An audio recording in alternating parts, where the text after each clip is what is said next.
Olá, boa noite. Estão todos me ouvindo? Boa noite, gente. Eu sou a professora Jéssica de Boa Souza. noite. Muito boa noite, Yasmin. É um prazer estar aqui com vocês nessa nossa live inicial para a gente falar um pouquinho sobre o que é o PND, o que é essa prova, né? Mostrar como vai ser o nosso plano de curso. Quero inicialmente me apresentar. Dizer que eu sou, se alguém aqui for filho da UES, dizer que eu sou filha da UES. Se alguém aí for filho da UES, por favor, se manifestem. Tem um amorzinho pela UES, cultivo um amor pela UES. É, Me formei já fazem, apesar da aparência de pouca idade, já fazem 15 anos, né? Sou professora de história também há 15 anos. Vocês sabem que nós, professores, assim que a gente entra na universidade, a gente já começa a dar aula, ou às vezes até antes, né? Então, eu estou nesse caminho, e um desafio e uma grande oportunidade de estar aqui com vocês nesse momento para ajudá-los a entrar nesse sonho, né? Porque é o sonho de todo professor, de todo profissional, ter estabilidade, né? Ter a nossa estabilidade financeira. Então, o PND ele veio, eu costumo dizer para os meus alunos que o PND ele veio como uma oportunidade, né? Esse 2025 ele veio como um desafio. Eu vou pedir até para quem está acompanhando a gente, não sei se é o Leonardo, se é a pessoa do TI, para compartilhar aquela tela da apresentação do nosso curso, porque eu não consegui FECLESC. Eu já fui muito na época da faculdade para os encontros na FECLESC, muito bom. Já dormi nas salas da FECLESC, que já dá. É, Pronto, muito obrigada. Então, assim, gente, o objetivo do IB Concurso é pegar na mão de vocês e soltar só no dia da aprovação, só quando o nome lá de vocês sair no diário oficial, tá? A prova está chegando, as nossas preparações elas já vão começar nesse mês de julho, tá? Teremos julho, agosto e setembro de preparação. As nossas preparações elas virão acompanhadas com as aulas online, com material teórico, com questões para vocês exercitarem. Pode passar, por favor. A nossa equipe de professores, meu grande amigo Bruno Marques, professor Gabriel Correia, professores que também estão comigo aí trilhando essa jornada. Então, inicialmente, eu quero começar dizendo que vocês podem confiar na equipe de professores do IB Concurso. Galera, estamos aqui para segurar a mão de vocês, somos professores, né? Somos todos professores, temos todos esse sonho de estabilidade. Então, o nosso objetivo é pegar na mão de vocês e soltar só no dia da aprovação, tudo bem? É uma equipe especializada, uma equipe de mestres que está muito bem preparado para te fazer alcançar esse objetivo. E aí, eu já vou te mostrar o nosso QR Code, né? Para vocês aderirem, com certeza vocês já viram o edital, né? A primeira base aí do nosso concurso, da nossa prova, é dar uma olhadinha no edital. Então, nós temos aí o curso comum básico a todos, né? Então, se vocês querem fazer aquela diferença na tua aprovação, por favor, deem uma olhadinha na turma, a turma já está se iniciando, nosso QR Code aí já para garantir a tua vaga, porque a gente esquece que é um curso, vai ser uma prova que vai ser muito competitiva, tá, gente? É uma prova que o nível é muito alto, vai ser muito alto, principalmente para o Nordeste, porque vocês sabem que a galera aqui do Nordeste, ela é uma galera que tem um nível muito alto, mas o lado bom é que se você começar a se preparar agora, tu pode segurar a tua nota por 3 anos. Então, tu já imaginou tu ir muito bem esse ano na prova e aí já poder escolher aonde você vai trabalhar, aonde você quer trabalhar por 3 anos, porque é uma prova que Tudo bem que, por exemplo, aqui para o Ceará saiu só para temporários, né? Mas ao longo dos anos, os municípios, os estados, eles podem lançar editais aí de convocação, né, para concurso, seja temporário, seja efetivo. Então, essa tua nota, ela pode ser utilizada por 3 anos, então é uma oportunidade muito grande, tá, galera? Passa um pouquinho o nosso slide que eu queria mostrar para vocês, o nosso plano de curso, tá? Nosso plano de curso já vai começar agora, no mês de julho. Eu vou dividir a frente com também um professor muito querido, chamado Jean Silva, não sei se vocês o conhecem, já é experiente também na área de concurso, tá? Nossa prova terá 50 questões, ou seja, se terão 50 questões específicas, vocês podem ter certeza que eles vão abordar todo o conteúdo do currículo, não tenha dúvida. Gente, são muitas questões, tá? Então, por isso que a gente preparou com muito cuidado os tópicos e os pontos mais importantes da base de conteúdo para a tua específica de história, tá? Então, vamos lá, ó. Nos 6 primeiros tópicos que contemplam metodologia da história, metodologia do ensino de história e pega aí a parte de geral, a gente separou os principais assuntos, tá? Então, por exemplo, teoria e metodologia da história, nós teremos cada tópico mais ou menos 4 aulas, tá? Onde nós teremos na aula 1, vendo as correntes historiográficas, positivismo, marxismo, escola dos análises, microhistória, que é uma coisa que a gente vê no começo da faculdade e a gente deixa um pouco de lado, então a gente vai preparar um conteúdo muito especial com relação a isso. Inclusive, se você aderir hoje ao nosso pacote, ao nosso plano, essa semana você já vai receber um material para começar a estudar, tá, gente? Um material aí teórico e com algumas questões que já caíram também no ENAD, porque vocês sabem que o PND ele vai se utilizar da prova do ENAD, né? Um estilo de prova também, né, um estilo de prova mais contextualizado, com situações, problemas. Então, essa semana, se você aderir ao nosso plano, você já vai receber um material teórico com algumas questões que já caíram na prova do ENAD anteriormente, tudo bem? Aula 2. O uso de fontes, né, escrita, oral, visual, digital, que também é um assunto aí da metodologia histórica que a gente vê no começo da faculdade e a gente abandona um pouquinho, tá? Passa o slide para mim, por favor. Aí teremos também, no nosso segundo tópico, teoria e metodologia do ensino da história, então fundamentos, né, do ensino da história, práticas pedagógicas, BNCC, projetos, temas que são acessíveis, como as questões elas são situação-problema, então é como a história ela pode ser aplicada em sala de aula, né, como a metodologia da história ela pode ser aplicada em sala de aula, então tudo isso a gente vai ver ao longo dos nossos vídeos, das nossas aulas, tá?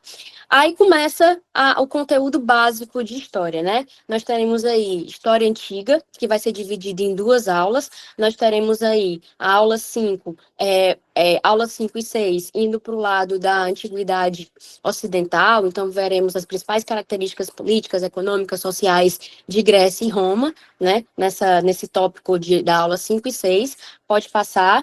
E na próxima e nas aulas 7 e 8, e teremos também civilizações orientais, tá? Então, a gente vai ver os principais tópicos de fenícios, mesopotâmios, porque a possibilidade de cair é grande. Lembrem que são 50 questões específicas, então pode abarcar um mundo de temática de questão, tá, galera? A aula 7 e 8, nós teremos também, incluindo Idade Média, então a gente vai pegar as principais características da alta e baixa Idade Média, tá? Idade Moderna, que inclusive foi o tópico que eu separei para vocês terem uma noção de como vão ser as nossas aulas, foi o tópico que eu separei para a live de hoje, e é um assunto que contempla muita coisa. A gente está falando aí de formação dos estados nacionais, renascimento cultural, reforma protestante, revolução industrial, pega até a Revolução Francesa, né? Que a Revolução Francesa aí é a transição da Idade Moderna para a contemporânea.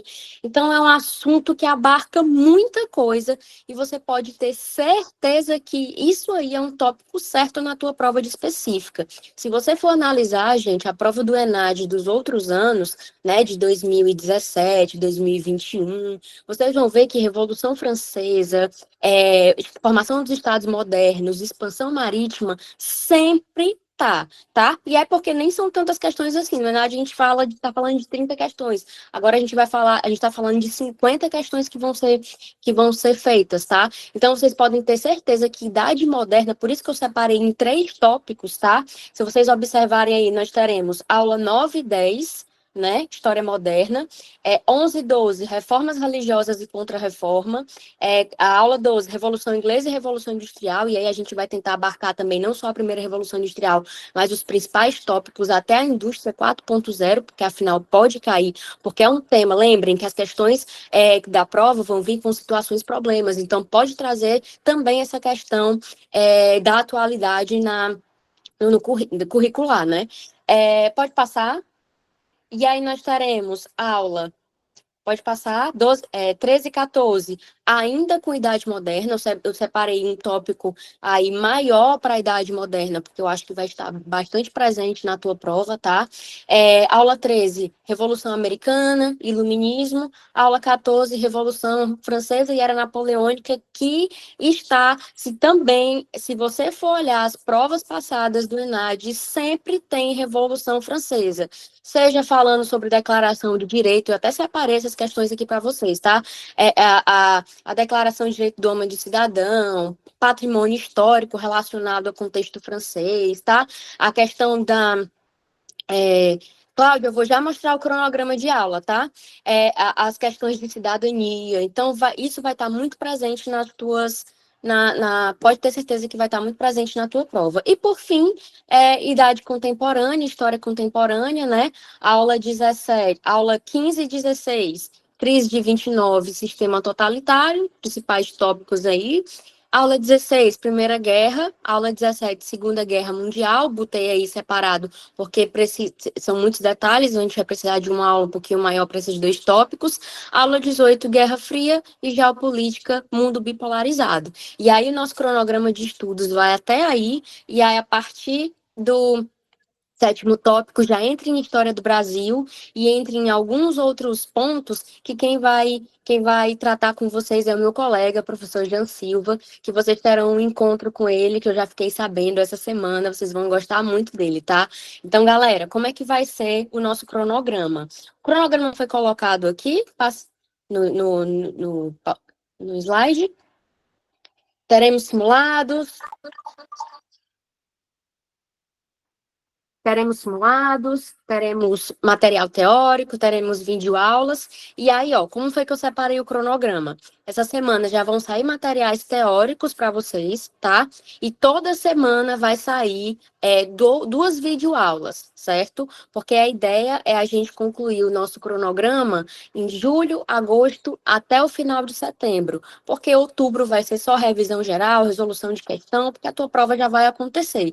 Então, o nosso cronograma, a ideia é que nosso cronograma seja cumprido julho, agosto, setembro. Em setembro, as aulas, as últimas aulas, elas são lançadas até o final de setembro, e aí outubro vai ser só revisão final, simulado e a preparação final para vocês, tá? O cronograma ficou organizado assim. Então, gente, não perde tempo. A prova de específica, eu sei que todo mundo aqui já é gabaritado na prova de específica, mas a tua prova de específica, ela tem que ser praticamente 100%, se não 100%. Ah, Jéssica, mas isso é um absurdo, deve estar exagerando muito. Entenda, vocês vão fazer uma prova onde tem uma específica, que é a específica de história, que é a área de vocês. Então, o nível, ele vai estar alto sim, tá, gente? Então, é por isso que vocês precisam focar também nas aulas de específica, não negligenciar, claro, estudar as áreas comuns, mas não negligenciar a aula de específica, porque é de extrema importância, tá? Alguém levantou a mão? Sim, Jéssica. Yasmin, boa noite. As aulas, elas serão todas disponibilizadas lá na plataforma, né? Todas elas, vai ter esse momento ao vivo ou não? Vai ser alguns momentos ao vivo e fica disponível lá na plataforma para a gente assistir no momento que a gente puder, né? Que a dinâmica de trabalho de cada um é diferente, né? Nem sempre dá para acompanhar o ao vivo, né? Isso, Yasmin. o IB Concurso pensou nisso, tá? Pensando que vocês têm já uma dinâmica de trabalho, né?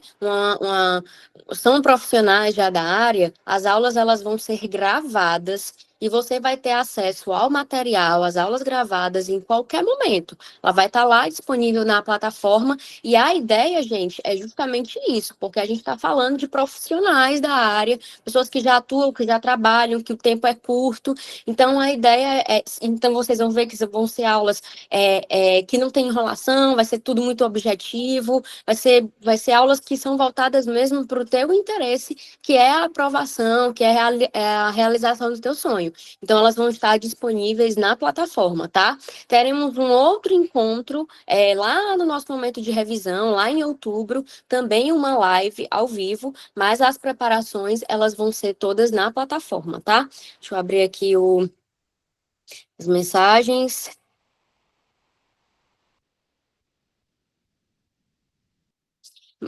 Maria Elânia. Maria, essa semana vocês já vão ter conteúdos disponíveis para estudo, tá? Vídeos ainda não, mas as videoaulas elas vão sair ainda esse mês, tá? Mas vocês já vão ter o conteúdo, tem um conteúdo teórico de estudo. Tudo bem, Maria?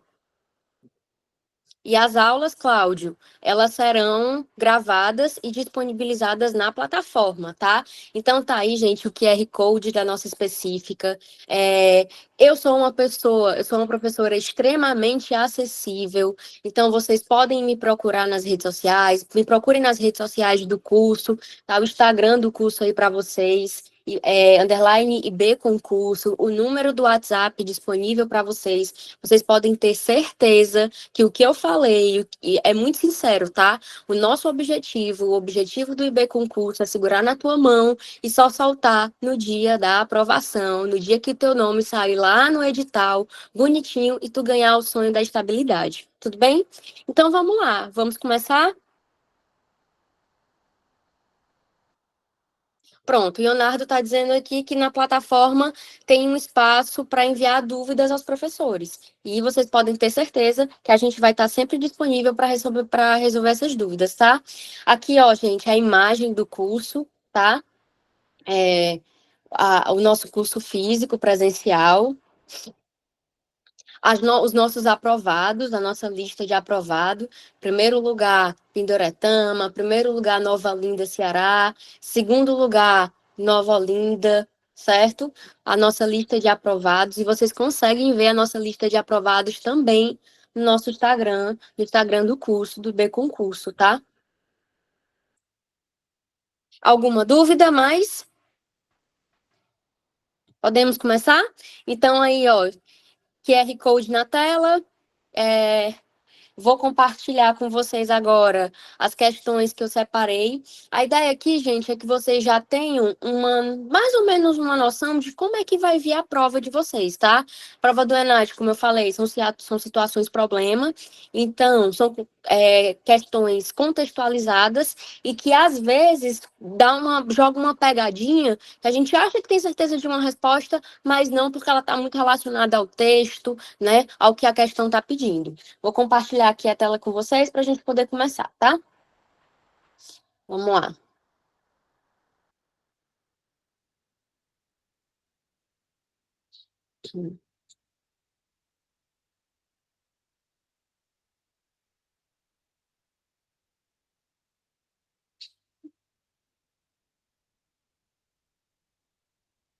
Ok, tá compartilhando? Todo mundo tá vendo? Qualquer dúvida, só sinalizar no chat que eu tô de olho aqui no que vocês estão falando, tá? Então vamos lá, vamos entender mais ou menos como é que funciona a prova. O que é situação problema? As questões, gente, elas são contextualizadas, tá? São questões temáticas, mas sempre contextualizadas, sempre trazendo fontes históricas, algumas charges, tudo bem? Então vamos lá, vamos para a primeira questão. Essa questão, gente, fiz questão de colocar aí o ano da prova para depois vocês conferirem, tá? É na de 2021. Diz assim, ó. A partir do Renascimento artístico italiano, mais precisamente no século XV, Tudo que lembrava Roma precisava ser imitado e começa a fazer parte das salas dos mecenas. Galera, quando se fala de renascimento cultural, lembrem de uma coisa. Lembrem que o renascimento, ele não recebe esse nome por nada. Ele tenta resgatar algumas coisas, renascer, ele tenta voltar e resgatar algumas coisas. Qual é o período anterior ao Renascimento? Idade Média. Os renascentistas vão chamar de Idade das Trevas. Hoje a gente sabe que esse nome ele não é correto, é um nome em desuso, mas os renascentistas chamavam assim. E quando a gente fala de renascimento cultural, o que eles mais prezam em resgatar, preste atenção, é a antiguidade clássica, é o resgate das características da Grécia e da Roma antiga. Então é por isso que o nosso texto ele está fazendo essa exaltação a relembrar Roma. Roma precisa ser imitado, porque uma das principais características renascentistas, além da racionalidade, que vocês sabem muito bem que é uma característica renascentista, além do individualismo, do humanismo, do hedonismo, não se preocupem que todas essas características elas vão estar muito bem explicadas nas nossas videoaulas. Aqui vai ser uma dinâmica mais rápida, tá? Mas entendam, uma das principais características do renascimento cultural vai ser o resgate da antiguidade clássica, a Grécia e Roma Antiga, tá? Então, por isso que o texto está fazendo essa referência. E começa a fazer parte das salas dos mecenas. Jéssica, quem é o mecenato? Eram os financiadores das artes. Então, se tu pegar esse começo de texto, tu já começa a entender o que é que a questão está trazendo. Quem são os mecenas? Eram financiadores das artes. Normalmente eram pessoas como a igreja, como burgueses, que precisavam garantir obras de arte por questão de status. Lembra que o período anterior, galera, é o período da Idade Média. Então, é um período onde a gente está falando de uma sociedade estamental, é o período onde a gente está falando de uma sociedade estratificada. Então, quando se iniciou a modernidade, algumas características medievais entraram sim para dentro da modernidade. A burguesia, por exemplo, que era aquele grupo social que surgiu com os burgos, eram os comerciantes, eles tinham dinheiro, mas eles não tinham o molho, que é o molho, Jéssica, é o status social. Eles tinham dinheiro, mas muitos burgueses, eles não tinham o status de serem nobres, de fazerem parte do clérigo, da igreja, por isso que muitos acabavam comprando títulos de nobreza. Então, comprar obras de arte, financiar obras de arte, ou seja, ser mecena, significava ter status social. Se você for parar para pensar, gente, até os dias de hoje a galera fica comprando coisas. Eu consigo citar vários nomes de artistas para vocês que compram um carro e botam um carro no meio de uma sala de estar para tirar foto para rede social, para quê? Para provar que tem status até os dias de hoje. Na antiguidade, a gente chama isso como? De mecenas, os financiadores das artes. Então, isso já faz a gente matar a questão, mas vamos continuar a leitura. Ao mesmo tempo em que os pintores mesclavam ideologia e mensagem política em seus quadros, as esculturas, os mosaicos, as moedas, objetos arqueológicos, de uma maneira geral, também estão presentes. Essa revolução do olhar, acompanhada pela expansão marítima, vocês estão entendendo que ele pega um contexto, ele está pegando a transição aí da Idade Média para a Idade Moderna. Lembrem que a modernidade, por isso que eu trouxe esse tópico para a nossa live inicial, é um contexto de diversas transformações. Gente, quando falamos de Idade Moderna, estamos falando de absolutismo, mudança política, estamos falando de mudanças econômicas, o que a gente chama de mercantilismo, estamos falando de mudança religiosa, um negocinho que vocês conhecem chamado Reforma Protestante, estamos falando de mudanças tecnológicas, mais à frente a Revolução Industrial, mais à frente século XVIII, o Iluminismo, junto com o Iluminismo, o mercantilismo vai ser substituído pelo liberalismo. Então a gente está falando de transformações completas e complexas dentro dessa modernidade. Por isso que é um tópico tão importante, por isso que eu trouxe para vocês nesse primeiro momento. E o que dá a base para essa modernidade é a expansão marítima, que é o que a questão está nos falando, tá? Então vamos continuar a leitura. Leva as realezas europeias do século XVI e XVII a adquirirem suas próprias coleções. O modelo da Vila Albani, em Roma, era um espaço onde os intelectuais europeus se encontravam para discutir suas ideias e achados. A vila pertencia ao cardeal Albani, padrinho do Papa Clemente. Aí você fica, Jéssica, cardeal? Cardeal também era um mecena, não era só a burguesia, não? Por que a igreja financiava obra de arte? para ter controle. Lembrem que nós temos dentro do Vaticano, por exemplo, a Capela Sistina. Capela Sistina foi feita pelo Michelangelo. Michelangelo odiou fazer a Capela Sistina, mas ele fez por quê? Porque foi pago pela igreja. Michelangelo, quando fez a Capela Sistina, desenhou todo mundo nu. Mas por quê? Porque é uma característica do renascentismo, o naturalismo. Não é o nu sexualmente falando, mas é o nu com a valorização do corpo humano. Aí o que é que a igreja mandou fazer? Porque a igreja era um mecenato também, financiava obras de arte. A igreja foi lá e mandou cobrir algumas obras. É tanto que os arqueólogos posteriormente, perdão, os pesquisadores posteriormente, quando foram analisar, né, a questão da pintura, do tempo da pintura, viram que as pinturas que estão acima, elas são mais novas do que a pintura, o pigmento abaixo, sinal que eram mais antigas, porque a igreja mandou cobrir, porque a igreja também era um mecenato, fazia mecenato, financiador das artes, tá? Então, vamos lá. A vila pertencia ao cardeal Albani, sobrinho do Papa Clemente, grande protetor das artes, que ordenou as primeiras escavações arqueológicas nas catacumbas romanas. A construção da vila levou aproximadamente 20 anos. Nela havia uma rica coleção greco-romana, característica do Renascimento, antiguidade clássica, hoje pertencente ao Museu do Louvre. Então vamos lá para a nossa questão. Considerando o texto apresentado e as reflexões do autor sobre a revolução do olhar e da emergência dos museus na Idade Moderna, assinale a alternativa correta. Vamos lá para os nossos itens. Lembrem, quando o ENAD, quando a tua prova vier, ela vai trazer situação-problema, ela vai trazer uma questão contextualizada, certo? E, normalmente, relacional ao texto que ele colocou. Ele não vai colocar um texto desse tamanho para nada não, tá, gente? Então, vamos lá.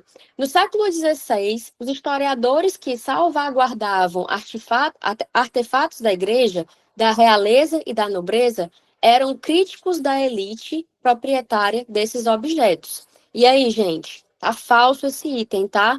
Os historiadores do século XVI que salvaguardavam artefatos da igreja. Esses bens, normalmente, eram da elite, não eram só da igreja, tá? É tanto que quando os museus eles vão ser formados por bens pessoais. A elite, normalmente mecenas, vão doar esses objetos que eles compravam por questão de status para os museus, tá?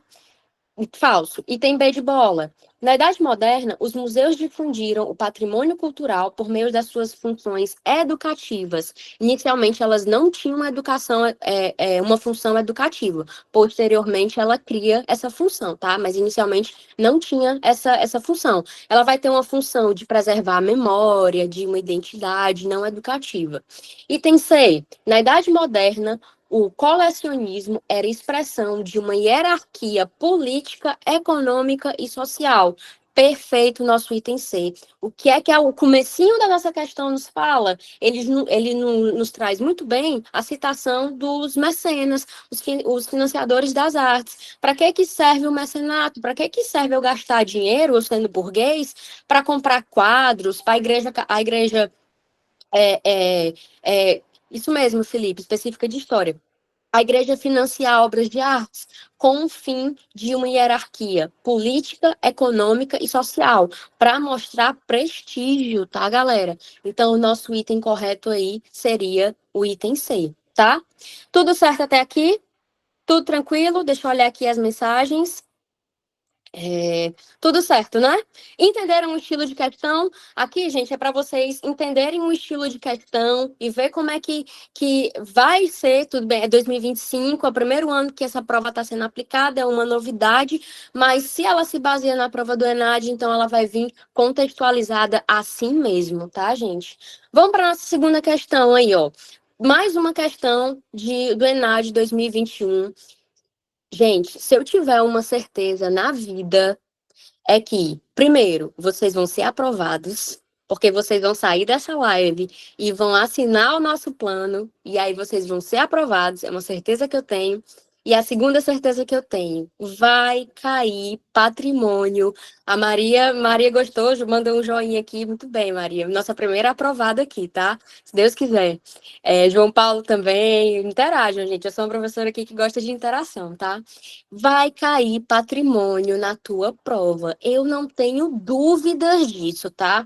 Patrimônio, gente, é um assunto que é muito recorrente em concursos públicos, tá? Quando fala-se da área de professor, na área de específica, é muito comum, porque é um assunto que sempre envolve questão de patrimônio, de memória, de formação de identidade. E lembrem, as provas elas vão vir, as suas questões elas vão vir trazendo situação problema, tá? Então é um assunto, é um tópico que dá para abordar de inúmeras formas. Por exemplo, antes da gente ler nossa questão, a questão, a tua prova, ela pode vir trazendo a situação problema, a questão do revisionismo histórico, e aí entra lá o nosso tópico 1, vai ser o nosso primeiro e nosso segundo tópico das nossas videoaulas que vão sair ainda esse mês, tá? É a questão do revisionismo histórico feito de forma ética, responsável, se utilizando de fontes históricas, ok. Jéssica, o que é o revisionismo histórico? É você resgatar a história e mudar algumas coisas, que isso acontece. Por exemplo, há um tempo atrás, na época que eu estudei, os bandeirantes eram vistos como heróis. Hoje, um professor de história chegar numa sala de aula e dizer que bandeirante é um herói é um absurdo, isso não existe. Porque o bandeirante caçava indígena, matava indígena, caçava, estuprava. Então, isso é um absurdo. É o revisionismo histórico, feito de forma ética, a partir de fontes históricas. Então, essa situação problema, ela pode vir também nas tuas provas relacionada ao tópico de patrimônio. Eu acho que é um assunto muito certo, tá? Inclusive, é uma das minhas apostas para a tua prova. Então, vamos lá, vamos ler essa questão, e ela está relacionada, é uma questão de patrimônio, mas relacionada à Revolução Francesa, tá? Durante a Revolução Francesa, a ação do vandalismo revolucionário ameaçava os monumentos. Lembrem, outra coisa que pode vir na tua prova também, falando sobre essa situação problema. Lembrem que de 2019 para cá, a gente está vendo um movimento de derrubar estátuas. Vocês acompanham as notícias, vocês veem muito bem isso. Então, estátuas de bandeirantes estão sendo derrubadas, estátuas pelo mundo. O Leopoldo da Bélgica, aquele rei da Bélgica que colonizou o Congo, né, e que massacrou o Congo, um episódio chamado Holocausto Congolês. Então, quando você chega, por exemplo, no Museu de São Paulo, você vê no museu lá do Ipiranga, você vê hoje que o museu ele está modificado. Ele mostra uma estátua do Bandeirante, ele conta a história do Bandeirante, mas ao lado vem uma crítica, vem uma reflexão, mostrando que o Bandeirante, na verdade, ele não é um herói, que ele foi construído, que ele foi usado como uma figura de heróica por quem queria se construir a história, que normalmente são as figuras políticas, né? Uma elite, é sempre um grupo que se quer construir a história, mas isso acaba sendo revisionado ao longo da história. É uma questão ética, feita de forma ética por nós historiadores. Então, vamos lá. Então, a questão fala sobre isso, estátua de ditadores, perfeito. Então, a questão está falando sobre isso, sobre os monumentos, tá? Que eu acho que é certeiro na tua prova desse ano vai vir esse tipo de questão. Então, vamos lá. Motivadas em grande parte por essas mesmas ameaças, as primeiras ações de preservação ocorreram ainda durante esse período. Antes dessa época, já havia alguma consciência da importância da preservação de monumentos e obras de arte, bem como de seu uso para se promover uma certa visão de cultura. Como assim, Jéssica, uma certa visão de cultura? Gente, vocês sabem muito bem, quando a gente produz história, a ideia do patrimônio é se produzir memória, principalmente se produzir uma identidade nacional. Uma das coisas, a gente aqui que é cearense, né? Acredito que todo mundo aqui seja cearense, não sei, se alguém for de outro estado, por favor, diga, mas há pouco tempo atrás, foi aprovado no dia 30 de janeiro, a Vaia Cearense. A Vaia Cearense hoje é um patrimônio cultural imaterial do Ceará. Olha que coisa linda. Esse ano foi aprovado o pão de coco. Pão de coco ele é um patrimônio cultural do Ceará.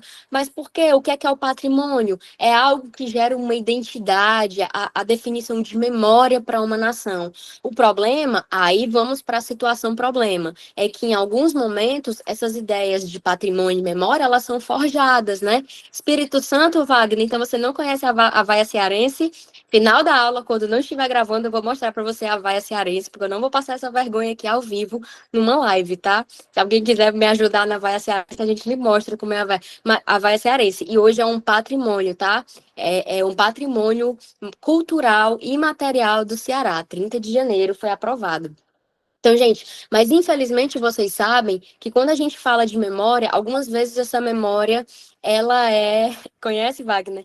Essa memória, ela é forjada, tá? Então, por exemplo, nós temos a figura do Tiradentes, sendo usado como uma figura heróica, né? Mas que, na verdade, aquela imagem dele foi toda fake, toda forjada. Nós temos o nosso Grito de Ipiranga, que na verdade aquele quadro do Grito de Ipiranga nada mais é do que um plágio, copia, mas não faz igual, de um quadro do Napoleão Bonaparte, de uma das batalhas do Napoleão Bonaparte. Então a memória ela é construída e tem a questão de por quem que ela vai ser construída, né? Essa é a ideia.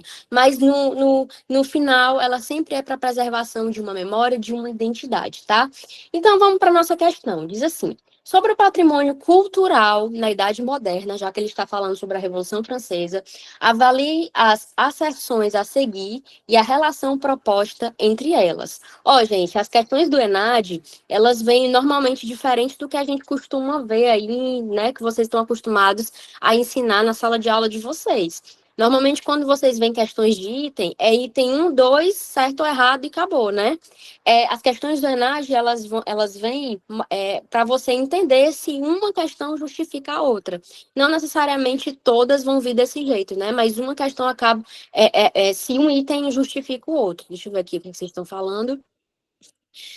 Para nós historiadores, fazer uma construção da história. Perfeito, João Paulo, de forma ética, né?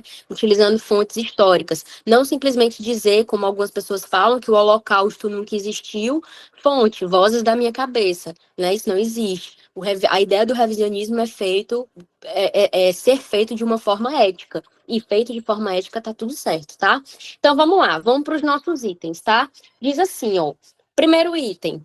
A preservação do patrimônio histórico e dos acervos documentais tornou-se importante no contexto da Idade Moderna. Perfeito! Preservação de uma identidade, envolvendo monumentos e objetos do passado, e principalmente as figuras dos grandes heróis, né, gente? Vocês sabem, nós veremos isso na nossa primeira aula de metodologia, quando a gente for, metodologia da história, quando a gente for falar sobre história dos análises, positivismo, a gente vai falar sobre isso. Então, por favor, no final dessa aula, vá lá no nosso QR Code, assine o nosso curso, que vai ser a nossa primeira aula de metodologia histórica, e a gente vai falar um pouco sobre isso.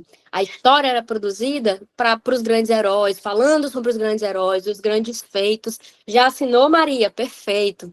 Os grandes feitos, tá? E hoje é que a gente desconstrói isso, né? O que a gente está fazendo hoje é a microhistória, que nós veremos isso também na nossa primeira aula. A história vista de baixo, a história das mulheres, o papel das mulheres na Guerra do Paraguai. Já ouviram falar sobre? As mulheres na Guerra do Paraguai arrancavam as próprias mangas das camisas para amarrar as feridas dos soldados, né? As peixeiras durante a Revolução Francesa, né? As marchas das mulheres. Então, as histórias vistas de baixo, né? Mas está correto. Quando a gente fala de idade moderna e a gente fala de patrimônio histórico, a gente está falando de monumentos, resgate de monumentos e objetos do passado. Item 1 aí, corretíssimo. Vamos para o 2. O item 2 diz assim: os monumentos históricos e as obras de arte passaram a ser considerados como constituintes de um patrimônio histórico. Perfeito. As obras de arte, os monumentos são patrimônios históricos. criando-se um acervo de bens classificados, inventariados e homogeneizados. O que ele quer dizer com homogeneizados? Padronizado. Começou-se a criar um padrão do que é a fonte histórica, que é o monumento, qual a história que deve ser contada. Então, tá verdadeiro o nosso item aí. Mas olha o diferencial da prova do ENAD, como é que é? Ele coloca se um item justifica o outro. O item A diz assim, ó, o item 1 e o item 2 são proposições verdadeiras, ok? E o item 2 é uma justificativa correta da primeira. Perfeito. Olha esse item B. As asserções 1 e 2 são verdadeiras, mas a 2 não é uma justificativa para o item 1. É uma justificativa sim, gente. Ele está falando aí de como é que os bens eram classificados, inventariados, e para se tornar um monumento, para criar um símbolo de identidade, de memória. Então, o nosso item correto aí é o item A. Jéssica, todas as questões da minha prova serão desse jeito? Provavelmente não, tá? Mas terão questões assim, onde vocês vão precisar analisar um item e ver se um item justifica o outro, ok? Tudo certo até aqui? Então, vamos para nossa terceira, que eu falo demais. Qualquer dúvida, mandem aí, tá, gente? Questãozinha clássica também, de idade moderna. A gente está falando agora de uma questão do ENAD 2017, certo? Onde ele diz assim, ó, clássica, você olha para essa imagem, vocês já sabem o que é que ele está se referindo, né? Essa imagem aí ao lado é do Leviatã, né? É a contracapa da obra do Leviatã, do Bossuet, onde nós temos o Leviatã com uma mão segurando um cetro e na outra segurando uma espada. O que é que significa isso? Eu tenho o poder militar e eu tenho o poder divino, o poder ideológico nas minhas mãos. Lembrem, quando a gente fala de Bossuet, quando a gente fala de Maquiavel, quando a gente fala de Baudin, quando a gente fala de Hobbes, no caso dessa imagem aí é o do Hobbes, né? Quando a gente fala de Hobbes, a gente está falando, gente, de teóricos que vão justificar o absolutismo. É muito comum e é normal confundirem os teóricos absolutistas com os iluministas, tá? E eles são completamente opostos. Mas, às vezes, eu já vi em alguns alunos cometendo esse erro de confundir teóricos absolutistas com os iluministas. Os iluministas, eles vão totalmente contra os ideais do antigo regime. Já Maquiavel, Hobbes, Bossuet, Baudin, eles defendem um antigo regime. O que é que significa antigo regime? O ideal absolutista, né? O ideal daquele rei que manda, que intervém em tudo, tá? Então, vamos lá. Nós temos aí dois textos, certo? Mais um texto aí, né, gente? Colocando item 1 e 2 e para você dizer se justifica ou não, certo? Então, vamos lá. Diz assim, ó. A imagem, tomando a imagem acima como referência, avalie as asserções a seguir e a relação proposta entre elas. Item 1. A imagem que ilustra a famosa obra Leviatã, de Hobbes, configura um programa visual de teoria política derivada do contexto histórico da Inglaterra do século XVII. Vamos lá, o que é que tem a ver, Jéssica? Um programa visual teórico político derivado do contexto histórico da Inglaterra do século XVII. Gente, lembrem que a Inglaterra, ela passou por um negócio chamado Revolução Inglesa, que inclusive faz referência até ao nosso segundo ponto aí. Foi a Revolução Inglesa. Se eu puder resumir a Revolução Inglesa numa frase aqui, seria o rei querendo ser absolutista e o parlamento dizendo, não, senhor, você não vai ser absolutista, não, você vai ser controlado.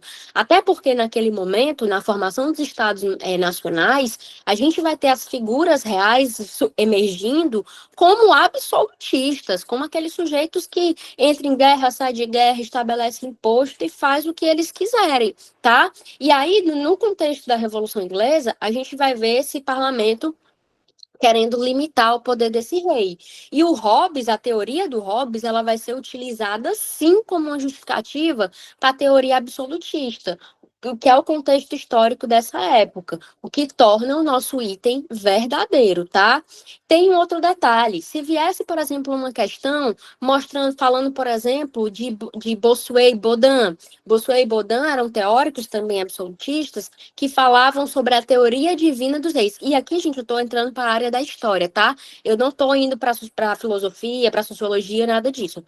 A nossa específica, ela é história, então não vou enveredar em outras áreas, não, ok? Para não confundir, para não, né, também entrar em outras áreas. Mas quando a gente fala de outros teóricos, como Bossuet e o Baudin, eles falam da teoria divina dos reis. O que é a teoria divina dos reis? É que aquele sujeito ele está na Terra por Deus, porque Deus colocou aquele sujeito na Terra para governar todo mundo. Então, por exemplo, nós teremos alguns reis da Inglaterra, como por exemplo Carlos I. Carlos I ele foi o primeiro rei julgado e condenado à morte pelo carrasco, né? Porque não existia ainda a guilhotina é só francesa. E o Carlos I, quando ele foi se encaminhando para a morte, os relatos históricos contam que a galera queria tocar no rei, tocar nas vestes, no cabelo do rei.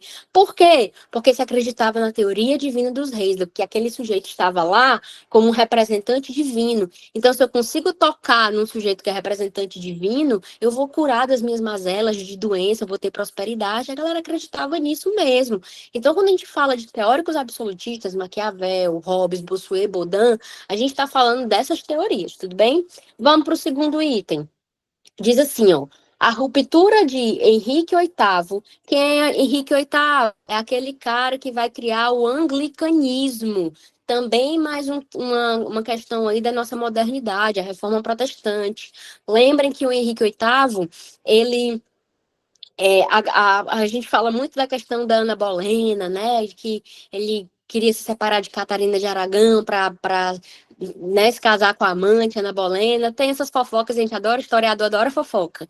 Mas lembrem, a gente está falando de uma dinastia que queria se colocar absolutista, mas principalmente acima dos ideais religiosos, acima dos ideais da Igreja Católica, que era, naquele momento, a instituição mais poderosa que existia, desde a Idade Média, e se tornou a instituição mais poderosa, com domínio ideológico, foi só crescendo e nunca mais deixou de ser, tá? Então, ele diz assim, ó, a ruptura de Henrique VIII com o papado no século XVI provocou um enfraquecimento da monarquia inglesa. Aí o nosso item está errado. Eu vou te dizer por quê. Porque o Henrique VIII, quando ele fez o anglicanismo, religião oficial hoje, né, na Inglaterra, vocês provavelmente estão de férias, então vou indicar aqui uma série chamada The Crown, né, muito boa. Mostra aí a família real, a questão do anglicanismo e tal, muito legal. Quando Henrique VIII ele rompeu com a Igreja Católica e fundou o anglicanismo, ele decretou um negócio chamado Ato de Supremacia. O que é o ato de supremacia? É quando, ao mesmo tempo, o rei se torna chefe de Estado e chefe da igreja. Gente, ele se tornou chefe de Estado e chefe da igreja. Então, de forma alguma, a gente vai ter aí um enfraquecimento da monarquia inglesa, tá? Então, nesse primeiro momento, a gente vai ter ele sendo chefe de Estado, chefe da igreja. Quando é que isso muda? Revolução Inglesa. Aí, na Revolução Inglesa, vocês sabem muito bem que nós teremos, aí vai ser um tópico também lá das nossas aulas, assinem as nossas aulas, que nós falamos, aqui é só uma pincelada de tudo que a gente vai ver, mas nas nossas videoaulas nós veremos isso com muita calma. O ato de supremacia, ele acaba com a assinatura de um documento chamado Bill of Rights, um documento que existe, que é tão importante que quando Hitler tentou invadir a Inglaterra na Segunda Guerra Mundial, esse documento ele foi guardado a sete chaves. O Churchill, que era o primeiro-ministro na época, mandou esconder algumas coisas. A questão do patrimônio histórico aí que a gente estava falando na questão anterior. Mandou esconder os ponteiros do Big Ben, mandou esconder o Bill of Rights. Por quê? Porque o Bill of Rights é o documento que tornou a Inglaterra uma monarquia parlamentar. O rei reina, mas o rei não governa. Quem governa é o primeiro-ministro, tá? A função do rei ali é só exército, né, conselho, o primeiro-ministro ele sempre vai lá dizer o que está acontecendo, mas ele não governa, quem governa é o primeiro-ministro. Quando é que o ato de supremacia, então, acaba, que foi feito pelo Henrique VIII? com a Revolução Inglesa, que torna o nosso item 2 falso. Então, vamos para os nossos itens, vai. Nós temos aí o item 1 como verdadeiro, o item 2 como falso. Então, seria o que aí? A asserção, as asserções 1 e 2 são verdadeiras? Não, cancela o item A. A e B cancela, né? Vamos para o C.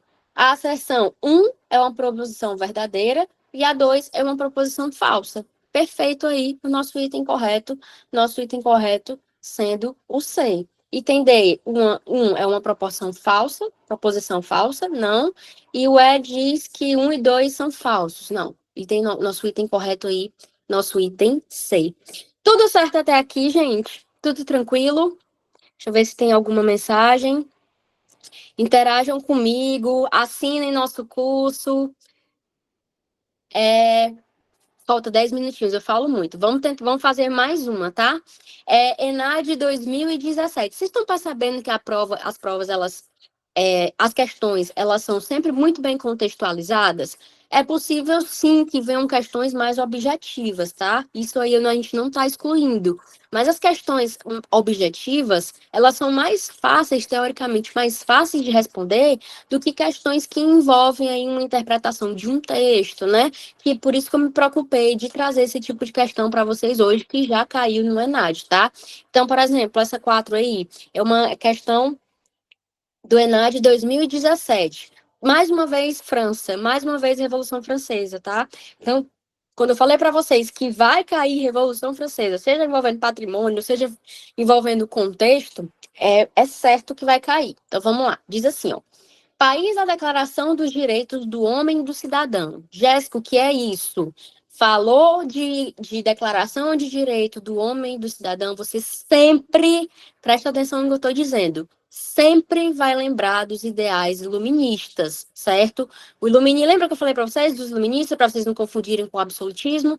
Quando a gente fala de iluminismo, a gente está falando de quem? Locke, o ideal de propriedade, de liberdade, né? A gente está falando de Montesquieu, tripartição de poderes, Voltaire, Rousseau, a gente está falando desses caras. E a gente está falando do que é o ideal da Revolução Francesa, igualdade, fraternidade, liberdade. Qual é o problema? E aí, já para a gente matar a questão, a Declaração de Direito do Homem e do Cidadão, ela foi feita exatamente no ano da Revolução. A queda da Bastilha, 1789, lindo. Mas ela é literal, é realmente do homem e do cidadão. As mulheres, gente, elas. Aí é a questão da microhistória. Lembra que eu falei para vocês? Que agora estão vindo, a história está vindo. Que bom, né? Trazendo a visão das mulheres, da população vista de baixo. As mulheres, elas foram deixadas de lado quando se falou sobre direito de voto. Elas eram, sim, consideradas cidadãs, mas elas não eram cidadãs ativas. Elas eram cidadãs passivas. Elas tinham alguns direitos, inclusive tinham até o mesmo direito a divórcio do que os homens durante a Revolução Francesa. Mas direito de voto as mulheres não tiveram. Tivemos uma mulher na Revolução Francesa chamada Olympe de Gouges, que essa mulher, ela, em 1791, fez, no mesmo ano, pouco tempo, mesmo ano da primeira Constituição da França, né? A primeira Constituição sai em 91. Ela fez um documento chamado a Declaração de Direito da Mulher e da Cidadã. Olha a ousadia dela.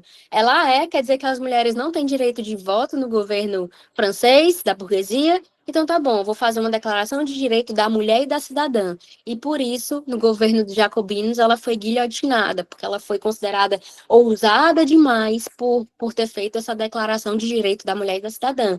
E ela foi colocada num púlpito, e na hora que ela foi colocada num púlpito, ela disse, quer dizer então que a mulher, ela não tem direito de voto, mas ela tem direito de ser guilhotinada, que nem os homens são guilhotinados, então fiquem à vontade, podem me guilhotinar.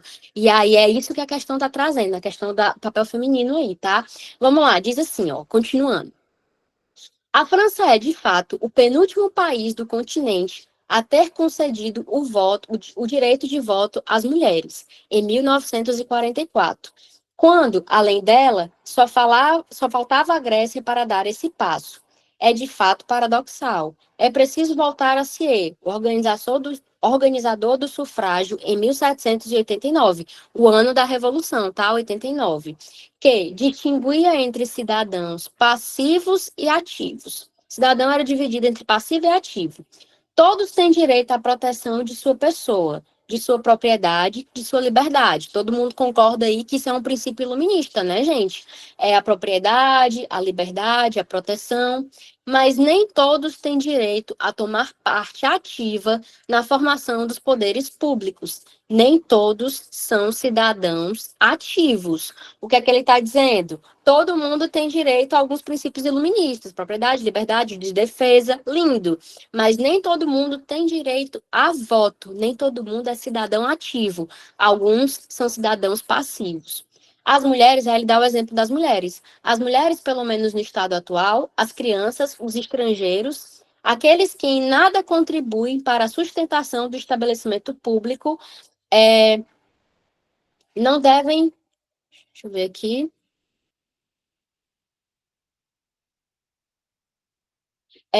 Não devem influir ativamente na coisa pública. Então, nós temos aqui. Vou tentar, tá? É porque eu tenho um compromisso, por isso que eu pedi para começar mais cedo, mas eu vou tentar resolver o máximo que eu puder. Então, vamos lá. Diz assim, ó. Não podem. Perfeito, perfeito.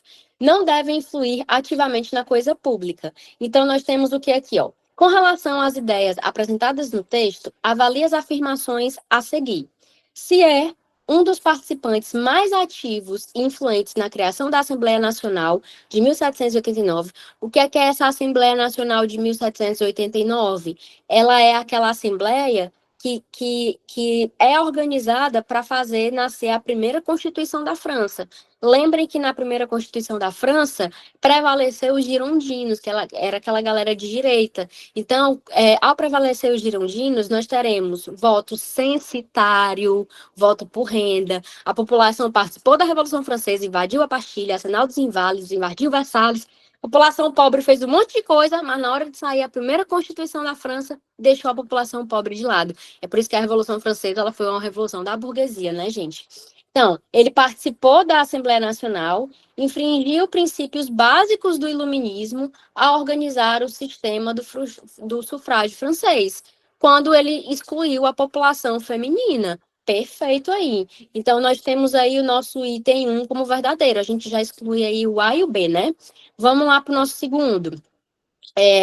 O paradoxo mencionado no texto diz respeito ao fato de a França, que adotou um sistema baseado em direitos universais e individuais, princípio iluminista, ter excluído as mulheres do direito de voto até 1944. Perfeito, aí é uma questão de interpretação de texto, né, gente? No texto ele diz isso, que a França, lá bem aqui na terceira linha, que foi o penúltimo país a dar o direito de voto às mulheres. Vocês sabem que no Brasil, aqui a gente vai ter dentro do contexto Vargas. Então, tá verdadeiro o item 2. Aí a pegadinha, vamos lá, para o item 3. Se, ao discriminar quem poderia influir diretamente na coisa pública, privou as mulheres do Estatuto de Cidadãs. As mulheres eram privadas do Estatuto de Cidadãs? Não, elas eram consideradas cidadãs, mas elas não eram cidadãs ativas, ou seja, que tinham direito de voto. Elas eram cidadãs passivas. Viram aí a pegadinha? E aí torna esse item 3 o item falso, o que nos dá o gabarito item 1 e 2. Gente, cuidado, só uma observação. Cuidado com os gabaritos que vocês encontram por aí ao pesquisar na internet, tá? Alguns gabaritos, eles fazem os gabaritos antes de sair o gabarito oficial e coloca, por exemplo, o item 3 como um item verdadeiro, porque não se tocou da pegadinha. Então, se vocês procurarem aí na internet, tipo, vocês vão ver em alguns sites que colocam o item 3 como verdadeiro. Não. IB concurso, filha, aqui a gente traz o gabarito bonitinho e oficial. Eita, peraí, deixa eu tomar uma água. Engasguei. Tô saindo de uma gripe, gente, mal de professor. Entra de férias e pega uma gripe, né? Então, cuidado com os gabaritos. O item 3, ele tem uma pegadinha aí, tá? Que é a questão das mulheres serem sim consideradas cidadãs, mas serem cidadãs passivas e não ativas, o que torna o nosso item C o nosso item verdadeiro, ok? Vamos lá, vamos tentar acelerar. A quinta questão, eu trouxe ela mais objetiva, tá? As próximas questões, elas são mais objetivas, porque pode vir também esse estilo de questão e é bem mais tranquilo. Vamos lá. Diz assim, ó, uma questão de 2022. Tendo em mente o processo histórico nomeado de reforma e contra-reforma, por volta do século XV da era cristã, avalie as afirmativas a seguir e assinale a correta. Mais uma transformação da modernidade. Tem erro, não. Quando se fala de reforma protestante, a gente está falando de luteranismo, calvinismo, anglicanismo, ou seja, os reformadores que questionaram a Igreja Católica naquela época, por conta das indulgências, né, o perdão, as simonias, tudo isso vai ter muito bem especificado durante as nossas aulas lá, as nossas aulas gravadas, tá? Perdão, gente. Quando a gente fala de contra-reforma, já não está mais falando de luteranismo, anglicanismo, a gente está falando das atitudes da Igreja Católica. Então, vamos lá. Reforma protestante, puritanismo, anglicanismo, a contra-reforma é o que é que a Igreja Católica vai fazer para tentar recuperar os fiéis. Então, nós teremos nessa época os jesuítas. Não é à toa, gente, história do geral e história do Brasil se casam muito. Não é à toa que no mesmo ano, na mesma época da contra-reforma, que é a criação, né, a questão dos jesuítas, nós teremos jesuítas chegando ao Brasil, né, no contexto colonial brasileiro, né, com o primeiro governador geral. Por quê? Porque eles casam os dois contextos históricos. Nós teremos o Tribunal da Santa Inquisição, nós teremos os livros proibidos, o Índex. Então, vamos lá, vamos para os nossos itens. Ele diz assim, ó, sobre o contexto de reforma e contra-reforma. O item A diz assim, reforma é concebida como o processo de ordenamento dos bispos católicos feito como forma de frear o avanço protestante. E aí, tá falso. A reforma é concebida como um processo de ordenamento dos bispos católicos. Lembra que eu falei para vocês? A reforma está se referindo ao luteranismo, ao calvinismo, ao luteranismo, não está relacionado à Igreja Católica. Se ele estivesse falando de contra-reforma, estaria verdadeiro. Vamos lá. Contra-reforma é o nome dado à eclosão de novas igrejas e credos religiosos. Não é contra-reforma, é reforma protestante. Contra-reforma é a Igreja Católica. Falso. Item C. As grandes navegações e o renascimento comercial favoreceram o surgimento da burguesia. Perfeito, né, gente? Aquele grupo social que surge lá na Idade Média com os burgos, mas que com a expansão marítima ascende mesmo, né? A qual questionava os dogmas católicos, tais como o pecado da usura. O que é a usura? É o empréstimo de dinheiro. Certíssimo. Gente, os burgueses, a Igreja Católica condenava o lucro e a usura. A Jéssica, mas era uma das instituições mais poderosas e ricas da época e condenava. Condenava lucro, condenava empréstimo de dinheiro a juros, né, a usura. Então, a burguesia, ela não se sentia representada dentro da Igreja Católica. Quando surge o calvinismo, né, que é uma religião que surgiu na Reforma Protestante, que falava da predestinação, que falava da prosperidade, do lucro, o que é que a burguesia vai fazer? Abandonar a Igreja Católica e migrar principalmente para o calvinismo, o que torna o nosso item C aí verdadeiro. As grandes navegações e o Renascimento favoreceram a burguesia, a qual questionava dogmas católicos como o pecado da usura. A Igreja Católica condenava, mas eles não podiam realizá-la porque a Igreja Católica condenava. Nosso item correto, então, item C. Tudo certo? Tudo certo até aqui, gente? Tudo tranquilo? Falem comigo, tá? Qualquer dúvida. Vamos para... Perfeito. Vamos para a nossa sexta.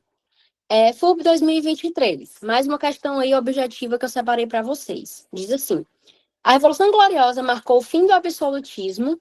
Perfeito. Lembra que eu falei para vocês que foi a assinatura do Bill of Rights, onde tornou a Inglaterra uma monarquia parlamentar? Então, a Revolução Gloriosa é isso. Por que recebe esse nome? Porque não teve derramamento de sangue, né? Foi um acordo que o Guilherme de Orange, rei da época, né, fez com o parlamento. Ele assina o Bill of Rights e oficialmente a Inglaterra acaba com o ato de supremacia e se torna uma monarquia parlamentar. Então, vamos lá. A Revolução Gloriosa marcou o fim do absolutismo e o início de um período de governo constitucional na Inglaterra. A respeito desse assunto, assinale a afirmação correta sobre esse contexto. A A invasão de Guilherme de Orange foi uma resposta às medidas implementadas por Jaime II na Inglaterra, que impediram as atividades comerciais com mercadores protestantes dos Países Baixos. Não, gente, foi um problema de parlamento e rei. O Jaime II, ele queria ser absolutista, queria fazer com que a Inglaterra fosse católica, obrigatoriamente católica, e lembra que o anglicanismo já estava em prática dentro da Inglaterra, mas o Jaime II queria que a Inglaterra fosse, até porque, gente, ele era filho de um rei, daquele rei que eu falei para vocês, que foi o primeiro rei executado da história. Então, antes do Carlos I ser morto, ele tinha 2 filhos, ele manda os 2 filhos para a França, que foi o Carlos II e o Jaime II. E aí os meninos cresceram na França. O que é a França? Católica absolutista. Quando o Jaime II foi assumir o trono na Inglaterra, o que é que ele queria ser? Católico absolutista. Então o parlamento não permitiu isso. Então, na verdade, foi a Revolução Gloriosa foi essa confusão, tá? Entre o parlamento e o rei, o parlamento querendo assumir o anglicanismo, o rei querendo assumir o catolicismo. O que eu já entreguei a resposta, mas vamos ler o resto, vai. Diz assim: conflito entre as dinastias Stuart e Tudor. Que dinastias são essas? A dinastia Tudor é o do Henrique VIII, é o que criou o anglicanismo, lá da Ana Bolena e tal. E a dinastia Stuart é a dinastia. O que é uma dinastia? É uma família que assume o trono durante muito tempo. O Henrique VIII não deixou filhos, vocês sabem muito bem aí da fofoca histórica, né? Ele não deixa filhos, não deixa descendentes que ele deixou morreu e tal. Então, quem assumir o trono vai ser uma prima distante, que é uma de uma outra família, que é a dinastia Stuart, que é uma dinastia que quer ser católica e absolutista, né? Tem essa característica. Então, vamos lá. O conflito entre a dinastia Stuart e Tudor gerou instabilidade política e social, que levou o rei Jaime II a uma aliança com a França. Gente, a França e a Inglaterra eram inimigos históricos. Até hoje, eu adoro programa de culinária. E eu estava assistindo, só uma observação aqui rápida. Eu estava assistindo um programa de culinária onde eram para fazer um doce, aí era um francês e um inglês. E aí o inglês, gente, ele fez um bolo de apresentação, que era um bolo todo branco, que quando ele cortava o bolo, o bolo era todo vermelho e escorria uma calda vermelha. O nome que ele deu ao bolo, Joana d'Arc. E aí ele era um inglês e deu pro cara lá que ia avaliar, que era francês, e disse: o bolo é Joana d'Arc. Foi o que vocês fizeram com a Joana d'Arc. Olha que louco. Até hoje eles têm esse conflito. Aqui, piadinha, só para que historiadores entendem, né? Até hoje, França e Inglaterra, gente, tem esse conflito, esse dilema, entendeu? Eles não se juntaram. Eles vão se juntar lá na Primeira Guerra Mundial, mas antes eles eram inimigos históricos, então tá falso, né? Sei. Os desejos déspotas do rei Jaime II o levaram a uma articulação com o imperador da Áustria e do Sacro Império Romano Germânico, o que gerou insegurança nos protestantes ingleses. Não é o motivo da Revolução Gloriosa. D. O reinado de Jaime II ficou marcado pela perseguição aos católicos. É o contrário, ele queria ser católico, né? Tornar a Inglaterra católica. Falso. Item E. A política religiosa estabelecida por Jaime II gerou insegurança por ameaçar o poder protestante, anglicanismo, e representar um possível estabelecimento do catolicismo na Inglaterra. Comecei essa questão já falando sobre isso. O Jaime II queria ser absolutista e queria fazer a Inglaterra católica, né? Porque ele cresceu numa França católica absolutista, então ele queria fazer isso dentro da Inglaterra. Mas acabou que aconteceu a Revolução Gloriosa. Então nós temos aí como item correto, nosso item é, ok? Vamos lá para a sétima questão. Sétima questão é contextualizada, tá? É do ENAD 2014. Mais uma questão de reforma protestante. As reformas religiosas são protestantes e católicas e interagem de tal modo que não se compreendem as suas consequências se não levarmos em conta as relações que vão se verificando ao longo do século XVI. Nesse sentido, a reação protestante ativa e antecipa mudanças que a Igreja Católica já vinha considerando. Da mesma forma, nem toda... presta atenção nesse trecho. nem todas as reformas protestantes tiveram um sentido capitalista. Gente, a reforma protestante aconteceu por sentidos diversos. Descontentamento de reis, porque achava que a Igreja Católica estava muito forte. Nós teremos, de fato, a questão das indulgências, que era a venda do perdão. Então, alguns reformadores questionavam essa venda do perdão, porque era literalmente algo que a igreja lucrava muito com relação a isso. Venda de simonias, a construção da Basílica de São Pedro, que hoje a galera faz fila para poder visitar a Basílica, foi um questionamento na época, porque a Igreja Católica pedia dinheiro, indulgências, para construir a Basílica de São Pedro, e os reformadores na época diziam, mas a Igreja Católica é uma instituição extremamente rica, mais rica do mundo, e precisa de dinheiro para construir uma basílica. Então foram diversos questionamentos que envolvem política, economia, não só a questão capitalista, tá? É isso que a questão está dizendo. Também a Reforma Católica não implicava em retorno à Idade Média, e tanto católicos quanto protestantes reformistas perseguiram bruxas e bruxos. Então, vamos lá. O fenômeno mencionado no texto acima, conhecido como reformas religiosas, representou uma nova configuração no contexto político e religioso da Europa Ocidental do século XVI.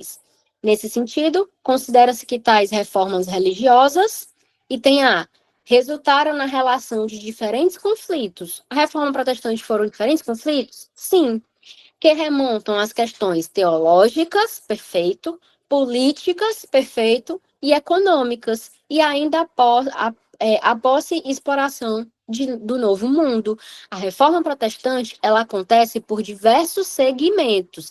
A gente está falando de uma questão política, econômica, né, só teológica, vários segmentos, não só a questão teológica ou da venda de indulgências por si só, que torna o nosso item A, o nosso item verdadeiro, tá, gente? Questãozinha aí tranquila do nosso ENAD 2014, né?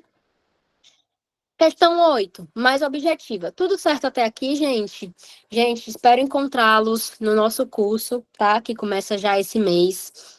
Mais uma vez reforçando, essa semana vocês já vão ter um material teórico sobre as nossas primeiras aulas de metodologia, do ensino da história, metodologia histórica, e vocês já vão ter, até a próxima semana, os vídeos referentes, né, as videoaulas referentes a esse conteúdo, tá? E nosso cronograma, ela vai até o mês de setembro, finalzinho do mês de setembro, tá? Então, tudo isso aqui que a gente está fazendo de uma forma mais rápida vai estar muito especificado, esmiuçado nas nossas videoaulas que vão sair a partir da próxima semana, tudo bem?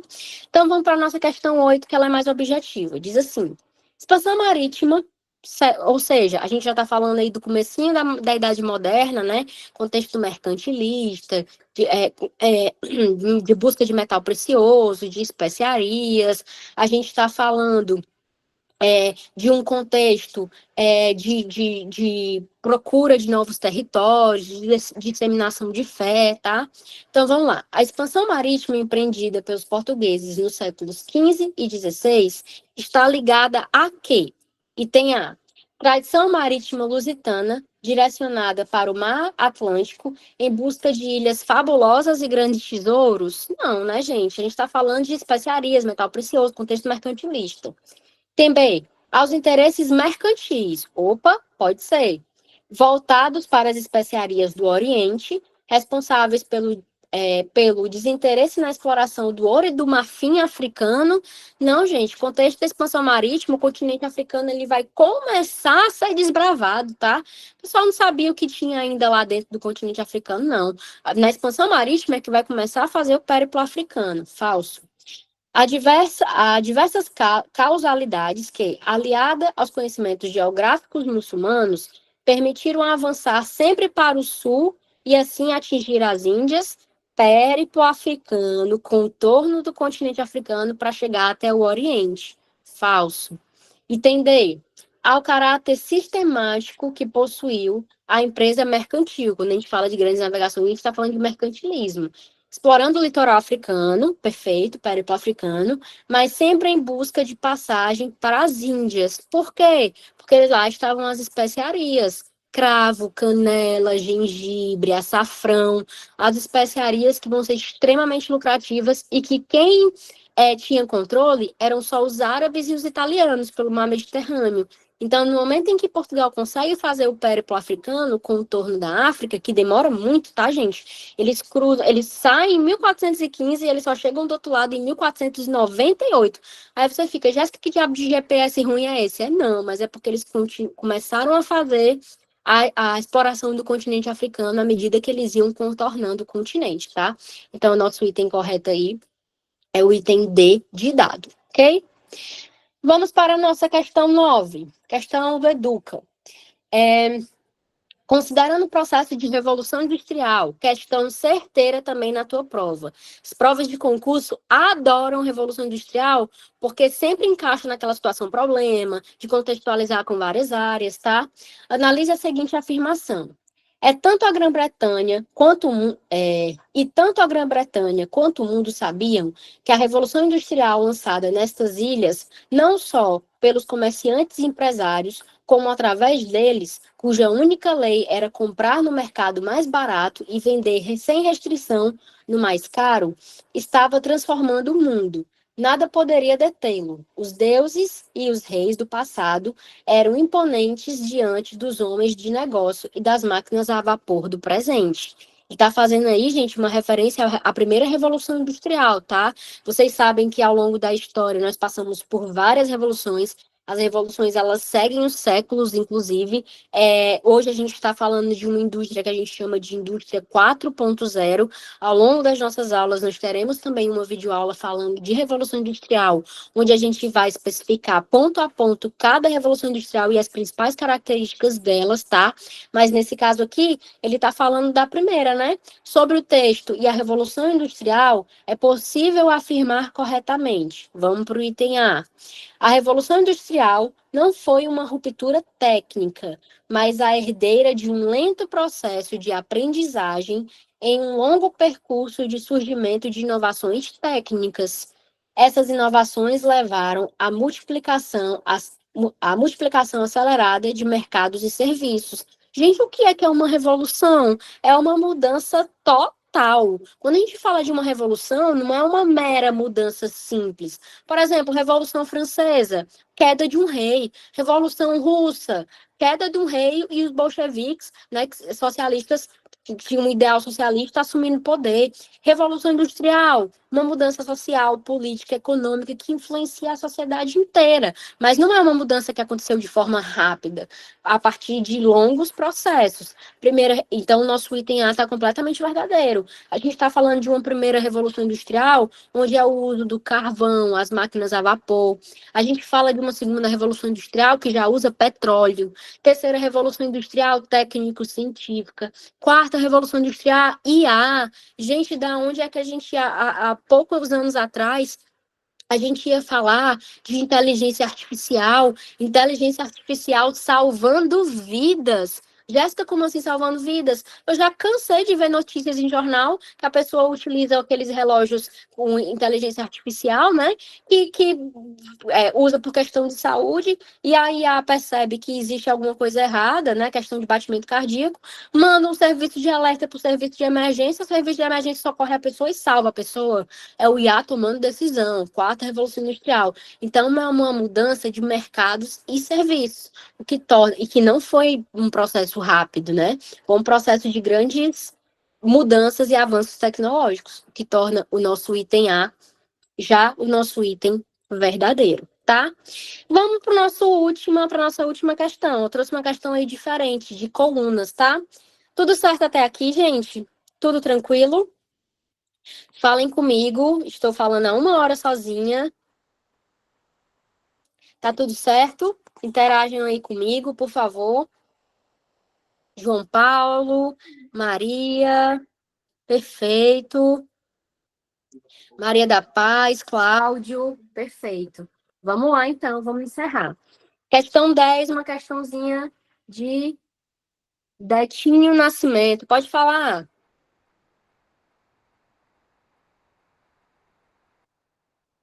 Não? Ok. Então, vamos lá. Questão 10 diz assim, para a gente finalizar. A história moderna é marcada por grandes transformações, como a expansão marítima europeia, a Revolução Comercial e a formação das monarquias nacionais. Esses eventos moldaram a estrutura econômica e política da Europa e estabeleceram as bases para a globalização e o mercantilismo. Relacione os processos históricos às colunas. Tranquilinho, vamos lá. Gente, no começo da aula eu ainda falei sobre isso, inclusive. Quando a gente fala de mudança econômica da Idade Moderna, qual é a primeira coisa que vem à cabeça? Transição da Idade. Deixa eu ver aqui o que estão falando. Ok. O Anthony está perguntando se vai estar disponível ainda hoje na plataforma. Alguém vai te responder aí, tá, Anthony? Então vamos lá, ó. Quando a gente fala de mercantilismo, quando a gente fala de idade moderna, a primeira coisa que você vai pensar é sobre mercantilismo, tá? É a primeira fase, a gente diz que é a primeira fase do capitalismo. Então já dá para a gente pegar o primeiro item aí, tá? Diz assim: política econômica que incentivava o acúmulo de metal, mercantilismo.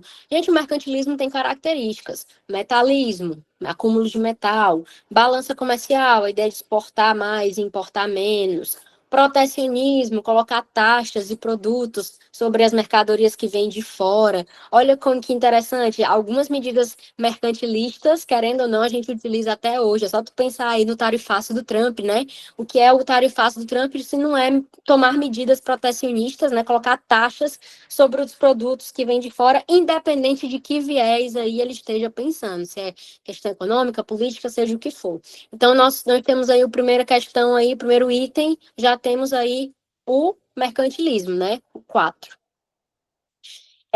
Vamos para o segundo ponto. Transformação econômica caracterizada pelo aumento do comércio internacional, pela criação de mercados coloniais e pelo surgimento de novas formas de organização mercantil.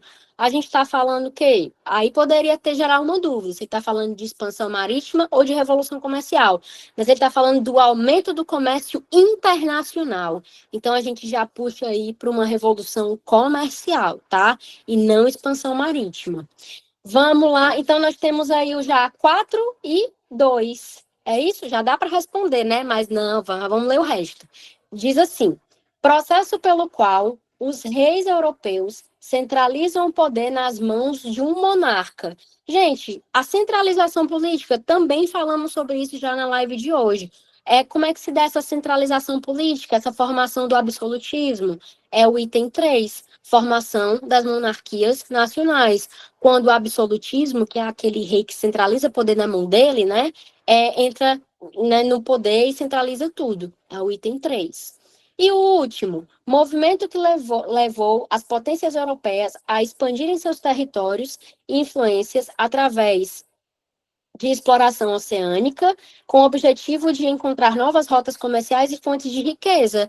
Rotas comerciais, especiaria, fonte de riqueza, especiaria, metalismo, né? A gente está falando de expansão marítima, o que torna o nosso item aí ser o nosso item verdadeiro. Ok? Vamos lá. Gente, temos algumas dúvidas. Alguém levantou a mão. Vamos só conferir. Maria levantou a mão. Oi, Maria. Professora, boa noite, parabéns pela excelente explicação, adorei a aula, assim como os meus colegas, né? Tenho certeza que todos amaram. É só essa é a questão 2. Essa questão 2 sobre o patrimônio cultural, esse item 2 que fala sobre homogeneizados. E por que não heterogêneos? Por isso eu fiquei em dúvida só nessa questão mesmo, na questão de número 2. Por que não heterogêneos? Porque ele está falando, oi Maria, muito obrigada, viu? Porque ele está falando do começo, de quando o patrimônio histórico ele começou a ser considerado patrimônio e formação de identidades. E se procurava ter um padrão. Qual era o padrão? Era a história dos grandes heróis, dos grandes feitos, nunca a história de uma população vista de baixo. Hoje a gente pode dizer sim que é heterogênea, mas no começo se procurava ter um padrão, certo? Que eram os grandes heróis e os grandes feitos. Por isso que ele destaca as homogeneizadas, ok? Ficou claro? Pronto, muito obrigada. Ficou sim, viu? Elânia. Oi, Yasmin, pode falar. Oi, professora, muito boa aula, viu? A senhora falando aí da Revolução Francesa, né? Da exclusão, né? Da invisibilidade das mulheres no processo da Revolução Francesa, que geralmente os livros didáticos eles não abordam, né? Essas questões.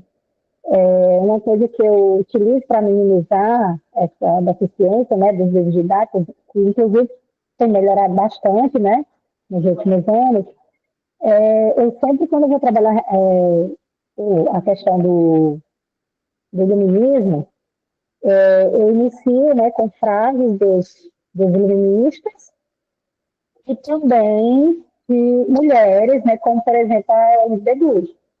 Aí, então, assim, é uma forma, né, da gente minimizar isso aí. Então, eu sempre levo essas, essas frases, né, que a gente, e dos filósofos, e levo também das mulheres, para fazer essa ligação depois lá com a Revolução Francesa. Então, fica aí dica aí para os colegas estarem fazendo isso. E ótima aula, viu? E eu já aderi o curso, os colegas aí também não vão se arrepender, com certeza. Perfeito, Yasmin. E assim, a gente normalmente, e são conteúdos aí deixando de lado um pouquinho a nossa prova, que a gente, né, vai fazer daqui a pouco, mas são conteúdos que estão cada vez mais em provas aí que vocês ensinam para os alunos, né, de vestibulares e tal. É tanto que vem falando sobre Maria Quitéria, vem falando de Chiquinha Gonzaga. Então, essa questão da formação de identidade sendo vista de uma outra forma muito pela Escola dos Análises, que é o nosso primeiro tópico do nosso curso aí de formação, né? As nossas primeiras aulas aí, nós vamos falar sobre essa metodologia de história, tá?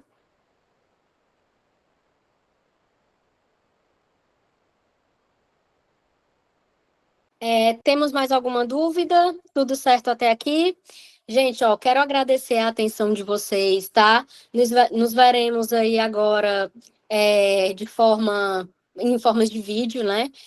Tudo que a gente abordou hoje vai ser muito bem esmiuçado nas nossas videoaulas e daqui a pouco, lá para o final do curso, nós teremos aí uma outra live e a gente se encontra e eu espero encontrá-los, né? Encontrar vocês nessa nossa próxima live aí de encerramento e desejando sempre o melhor e que vocês alcancem aí o sonho, que é a estabilidade que todo mundo deseja, tá? Então, um abraço, foi um prazer estar com vocês e até as nossas videoaulas.